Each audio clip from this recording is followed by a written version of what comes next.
हर रोज एक नई कहानी देखने के लिए चैनल को सब्सक्राइब करें और बेल आइकन दबाना ना भूलें।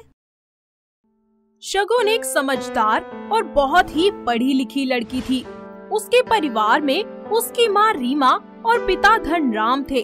उन्हें अपनी इकलौती बेटी की शादी की चिंता सताने लगी थी।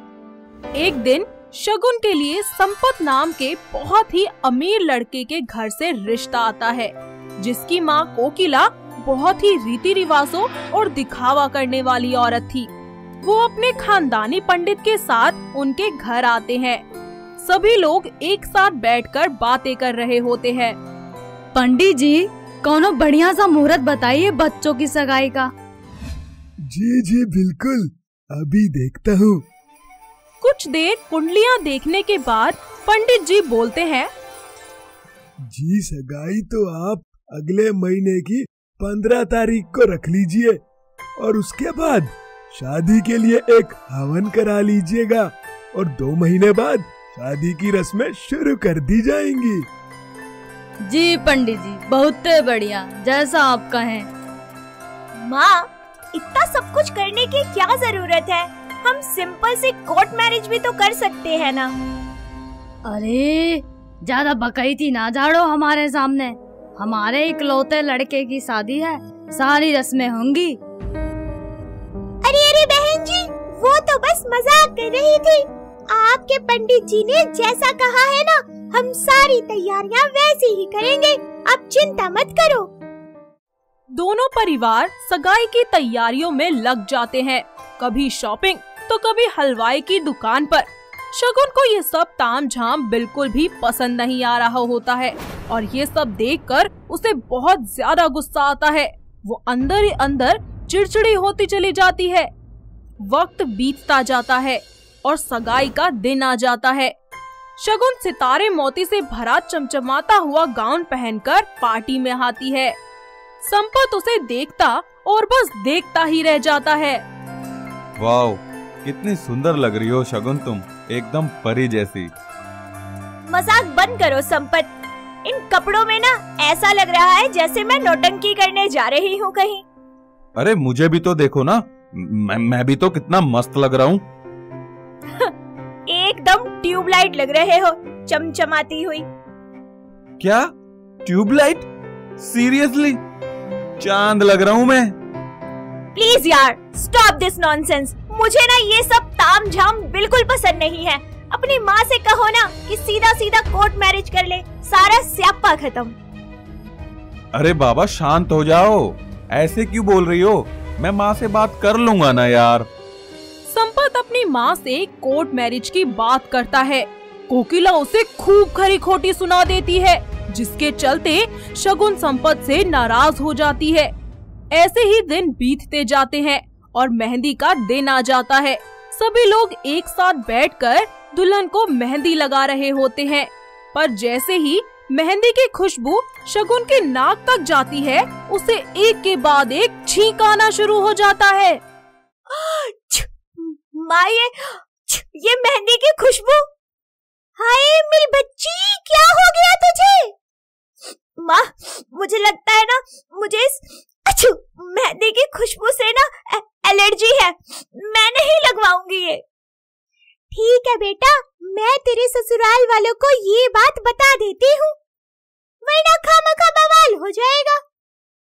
रीमा सारी बातें कोकिला को फोन पर बताती है, जिसे सुनते ही वो आग बबूला हो जाती है और बिना 1 मिनट की देर किए शगुन के घर पर आ जाती है।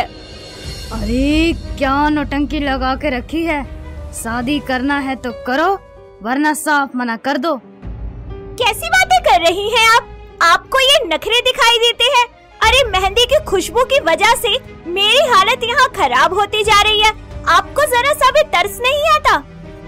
अरे ये रस्म है, तुझे मेहंदी लगानी तो पड़ेगी ही, वरना हम शादी तोड़ देंगे। अरे अरे बहन जी, आप शांत हो जाइए, मैं ये रस्म करवा दूंगी, आप चिंता मत कीजिए। मम्मी, क्या है ये सब? शादी है या मजाक? अरे मुझे नहीं करनी कोई शादी वादी। दिमाग खराब हो गया है क्या तेरा? बकवास बंद कर। ऐसे बना बनाया रिश्ता तोड़ रही है, लोगों में क्या इज्जत रह जाएगी हमारी? हाँ हाँ, हमें कौन सी करनी है शादी। मैं अभी तोड़ती हूँ अपने बेटे का रिश्ता। नहीं नहीं कोकिला बहन जी, माफ कर दीजिए। शगुन की बदतमीजी के लिए ना मैं आपसे माफी मांगती हूँ, मगर ये रिश्ता मत तोड़िए, समाज में हमारी बहुत बदनामी हो जाएगी। शगुन को इन सब बातों से बहुत ज्यादा परेशानी होती है। रीमा जबरदस्ती अपनी बेटी की हाथों पर मेहंदी लगा देती है, जिससे उसकी तबीयत बहुत खराब हो जाती है। थोड़े दिन बाद शादी का दिन आता है, जिसमें कई बड़े लोग और रिपोर्टर्स भी आते हैं। शगुन सिंपल सादा लहंगा पहनकर और बहुत ही थोड़े से गहने पहन तैयार होकर मंडप में आती है। कोकिला उसे देखकर गुस्से में तिलमिला जाती है। अरे रे, ये क्या पहन के आ गई मरी। इतना भारी भरकम लहंगा दिया था तुझे, वो कहाँ गया? और ये क्या, इतने कम गहने? जी ये वही लहंगा है जो मुझे मेरे कमरे में रखा हुआ मिला था, और साथ में एक चिट भी थी कि यही लहंगा पहनना है, वरना शादी में मत आना। क्या बकैती कर रही है? जो लहंगा दिया था वो पहन के आ जा। सब लोगों के बीच में नाक कटवा दी गरम चली। रुक जाओ शगुन, तुम कहीं नहीं जाओगी। अरे बेटा जाने दे इसे, सब लोग क्या सोचेंगे हमारे बारे में। माँ, जो लहंगा शगुन ने पहना है ना, वो मैंने ही दिया है उसको। तूने दिया था? अरे लोगों के सामने हमारी इज्जत की धज्जियां उड़ा दी तुम दोनों ने। अरे बस माँ बस, आखिर कब तक हम लोग इस दिखावे की जिंदगी जीते रहेंगे? अरे महंगे कपड़े और अच्छे गहने पहनकर किसी में गुण नहीं आ जाते। शगुन बहुत अच्छी और संस्कारी लड़की है, और यही इसका सबसे बड़ा गहना भी है और सबसे बड़ा श्रृंगार भी। अरे बंद कर अपनी बकवास और चल यहाँ से, नहीं करनी हमें कोई शादी। कभी नहीं माँ, मैं शादी करूंगा तो बस शगुन से ही करूंगा और किसी से नहीं। संपत शगुन से शादी कर लेता है और सभी लोग शगुन के सिंपल लुक की बहुत ही ज्यादा तारीफ करते हैं। Wow, it's a new look. You know, थोड़े ही दिनों बाद ये लुक बहुत ज्यादा फेमस हो जाएगा। I really like this. ये सब सुनकर कोकिला को बहुत ही अच्छा लगता है। साथ ही अपनी गलती और झूठे दिखावे पर पछतावा होता है। वो खुशी खुशी शगुन को अपनी बहू स्वीकार कर उसे अपना आशीर्वाद देती है। ऐसे ही उसे समझ आ जाता है कि लिबास चाहे सादा हो या तड़क भड़क, इंसान के गुण ही सबसे बड़ा गहना होते हैं और सादगी ही औरत की असली पहचान होती है। तो दोस्तों, कैसी लगी आपको हमारी ये नखरीली बहू? तो क्या आपके घर के आसपास भी है कोई ऐसी सिंपल और सादी रहने वाली बहू? अगर हाँ, तो हमें कमेंट करके जरूर बताएं।